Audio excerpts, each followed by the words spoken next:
I'm not a benchmarking guy. I don't go for the best of the best because, quite frankly, I don't have the money for that, and when I build a new computer I try to get the best I can for the least amount of money possible unless I have some extra money to burn. I paired this with Asus X570 Strix F and it seems to be doing its job. The heatsink was easy to remove and the M.2 installed perfectly under the motherboard's heatsink into the top slot.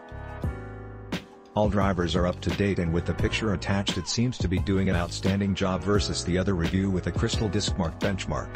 My box has not blue screened once in the 3 weeks that I've had it put together. I have Windows 10 Home installed onto it as well as any modern texture-heavy games loaded onto it to get things to load as fast as possible. Everything boots fast. I doubt it'll push this to its limit, but I'm happy knowing that it'll be plenty fast for future games. Hell, might even wait a little bit and buy a second one to RAID 0. 2 months in and couldn't be happier with the performance. Very affordable for people looking for M.2 performance. This drive compares to the Samsung 970 Pro 1TB drive. Actually, as you can tell from the results, it's faster. It's ridiculously cheaper than the Samsung 970 Pro series, and for $120 more, you can get the extra 1TB.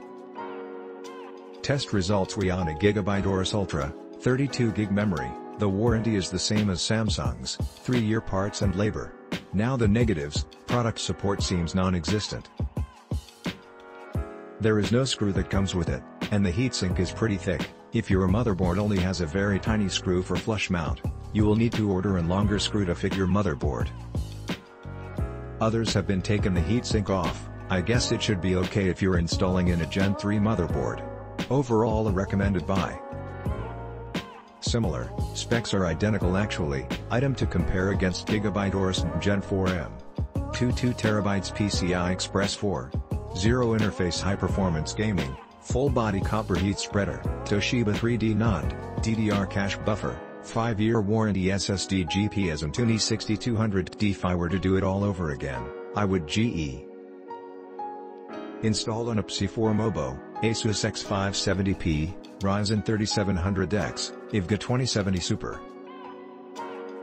With Windows Write Cache enabled for the drive, this drive is exceptionally fast for multi-threaded operations and/or large files, 1 MB and up. I theorized that this drive would actually be faster without Windows Write Cache, but nothing could be further from the truth. In fact, for 4K random writes with queue depth of 1 it underperforms an Inland Professional 256GB SATA 3 SSD. But turn on Windows Write Cache and this thing is an absolute beast, especially for multi-threaded I/OS. In the attached photo are a series of crystal benchmarks for both the Inland Performance 1TB C, and the Inland Professional 256GB SATA 3 E, on the same machine. The left column is with W. The new PC4.0 performance is great. Most people get caught up in spec wars and having the ultimate read/write and maintain speeds. If you are early adopter of the PC4.0 and look to take advantage of it, this drive will suit your needs. I use it as my boot drive, and main programs such as Office and Adobe Suites. Windows loads in less than 5 seconds. I currently use the provided motherboard heatsink. My only wish was that they sold it without the heatsink to bring the price down a little bit more, but that is just me counting pennies. So I picked this drive up with a new 3900X and X570. It was a great price and I figured I'd take a chance since it was being sold by Micro Center through Amazon, so if I had a problem one of the retailers would help me out.